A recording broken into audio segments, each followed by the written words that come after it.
Good evening, visitors. Welcome to the Australian War Memorial's Last Post ceremony. My name is Greg Kimball, and joining us today from the Royal Australian Air Force is Pilot Officer Kumara Munro. We acknowledge the original custodians of the land on which we meet today, the Ngunnawal people, and pay our respects to elders past and present. We also welcome all Aboriginal and Torres Strait Islander people here with us today. Today's Last Post ceremony tells the story of an Aboriginal soldier as part of National Reconciliation Week, which runs from the 27th of May to the 3rd of June. We warmly welcome Brigadier General B.W.G. McPherson, Commandant of the Canadian Forces College, and the accompanying delegation. We welcome the veterans who have served, those that are still serving, and the families that support them.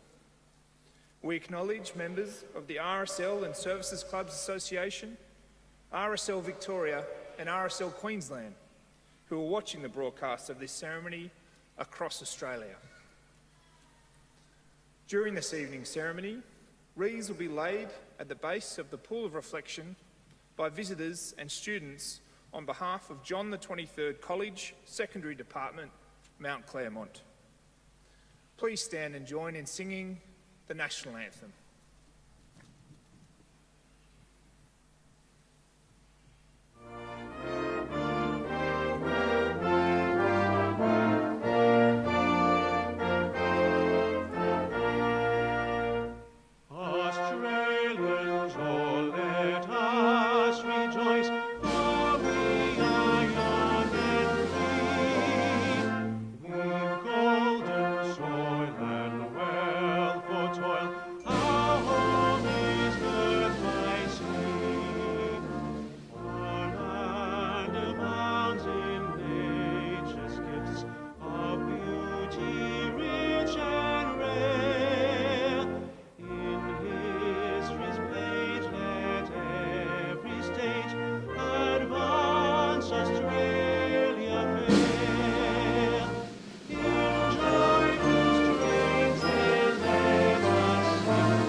The Australian War Memorial was the vision of Charles Bean, Australia's first World War official historian. Bean landed with the Australian troops on Gallipoli and stayed with them at the front through to the end of the war. The idea of this national memorial and museum came to him at Pozières, France, in the depths of the bloody fighting of 1916. Bean's idea was that this would be a place where families and friends could mourn loved ones buried in faraway places. It would also be a place that could help all Australians understand what these men and women had endured and what they had done for us. Bean's vision, to which we remain true, is best expressed as inscribed in the entrance to the memorial's galleries. Here is their spirit, in the heart of the land they loved, and here we guard the record which they themselves made. Tonight we'll read the story behind just one of those on the Roll of Honour, which lists the names of more than 102,000 men and women who have given their lives for us in war and on operations for more than a century. But first we present a lament, Flowers of the Forest. Wreaths or floral tributes will now be laid at the base of the Pool of Reflection.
Today we remember and pay tribute to Private George Robert Aitken. George Aitken of the Waka Waka Nation was born on the 5th of November 1893 at Walloon Station near Taroom in southeast Queensland. His father was George Richard Aitken, the manager of the diggings at Kanya Station, located at nearby Eadsvold, and his mother, known as Princess, was an Aboriginal woman from the Baramba Mission Station. Baramba had been established by the Salvation Army in the 1870s, but the Queensland government had taken control in 1905. Conditions were poor and residents lacked adequate housing, sanitation, education and medical facilities. Epidemics of tuberculosis, whooping cough, dengue fever and measles were regular occurrences. Despite the high death rate, Baramba grew as a result of government policies which forcibly moved large numbers of Aboriginal people to the mission. Government policy encouraged Aboriginal reserves and missions to be self-supporting. At Baramba, as elsewhere, this was achieved by using Aboriginal residents as hired labour, with wages controlled by government administrators, restricted access to savings and money deducted to go towards maintenance of the settlement. While his mother remained at Baramba for some time, young George was raised at Eadsvold by Thomas and Mary Hampson. He grew up with their daughter Lily and their three brothers, Newton, Thomas and Dennis, known as Dan, and an elder half-sister to the family, and soon found work as a stockman. On the 5th of April 1916, George and his adopted brother Dan travelled to Cloncurry to enlist in the Australian Imperial Force. The two were allotted to reinforcements to the 52nd Battalion, and after initial training embarked from Brisbane on the troop ship Seong Chun on the 19th of September, bound for overseas service. Arriving in England in December, Dan Hampson proceeded to France in mid-February 1917 and was taken on the strength of the 47th Battalion. George Aitken, however, would not be going with him. On the 13th of January, he was charged with disobeying an order to leave the village of Codford, given by Military Provost Sergeant Self. Aitken didn't take kindly to being placed in the custody of Lance Corporal Roberts and retaliated by punching Roberts in the face. A few weeks later, Aitken was court-martialed. Despite pleading not guilty to both charges, he was convicted and sentenced to 2 years hard labour. Less than a week later, however, the ruling was commuted to 12 months detention and forfeiture of pay. On the 21st of June 1917, George Aitken was released. The remaining 6 months of his sentence was remitted and he was sent to join his unit in France. He was finally taken on strength of the 52nd Battalion on the 22nd of July 1917. In early October, the 1st, 2nd and 3rd Australian Divisions captured Broodcinder Ridge. It was a vital victory. But then it began to rain. 5 days later, the 2nd Division suffered heavily in a further attack in the mud. On the 12th of October, another attack involving the 3rd Division, assisted by the 4th, was made against the village of Passchendaele, atop the main ridge. In the face of heavy fire, the men fought in the mire while struggling to keep up with their artillery barrages. Ground was taken, but it could not be held. In wretched conditions, with casualties mounting at an appalling rate, the Australians had to fall back. A week later, on the 19th of October, Aitken was with Charlie Company in the front line at Broodcinder Ridge, conducting working and carrying parties, and were about to be relieved when they came under heavy shell fire, including a gas attack that caused heavy casualties. Among the dead was George Aitken. Aitken's gravesite was never recovered, and today he is commemorated at the Menin Gate Memorial at Ypres, which bears the names of more than 54,000 soldiers who died in the area and have no known grave. George's will was informal, set out in a letter to his adopted brother, Dan, a part of which read, "Well, Dan, I can safely say that we are the only two true mates there are in the world. That's a big word to say. Well, Dan, if I get knocked, you can have anything you can find on me that is any use to you, and my allotted money is to be left to Mrs. Hampson. Show this to one of the heads. Don't forget." In 1918, military authorities attempted to send Aitken's personal items to his adoptive mother, Mrs. Mary Hampson. But as she had recently passed away and her husband had died earlier, there was no one to take his belongings. George Aitken was 23 years old. His name is listed on the Roll of Honour on my right, among almost 62,000 Australians who died while serving in the First World War. A photograph of his name on the Menin Gate Memorial at Ypres is displayed today beside the Pool of Reflection.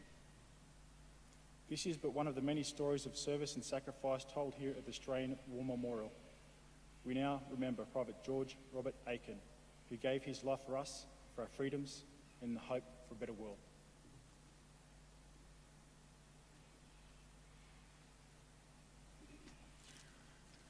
Please stand for the reading of the Ode and the sounding of the last post.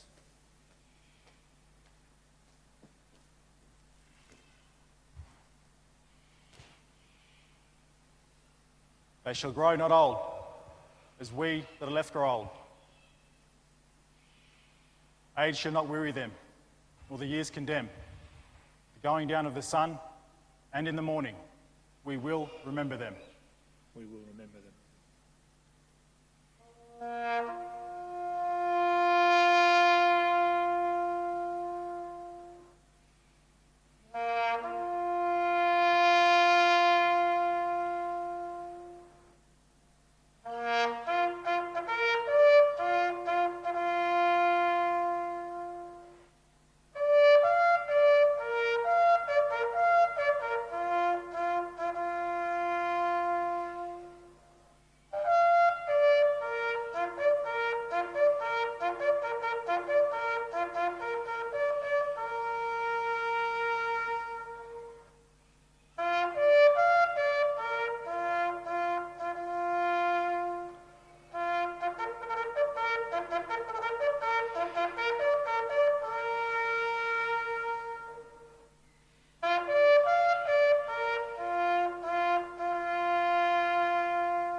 Lest we forget.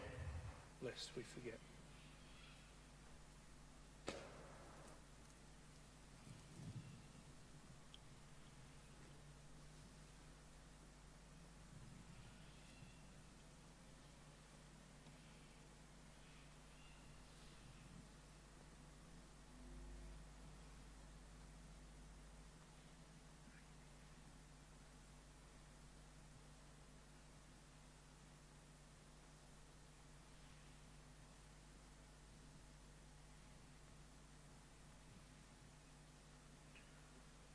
We leave you this evening with the words of the memorial's founder, Charles Bean. Many a man lying out there at Pozières or in the low scrub at Gallipoli, with his poor, tired senses barely working through the fever of his brain, has thought in his last moments, well, it's over. But in Australia, they'll be proud of this. Ladies and gentlemen, girls and boys, that concludes the last post ceremony. We thank you for visiting the Australian War Memorial and wish you all a very good evening.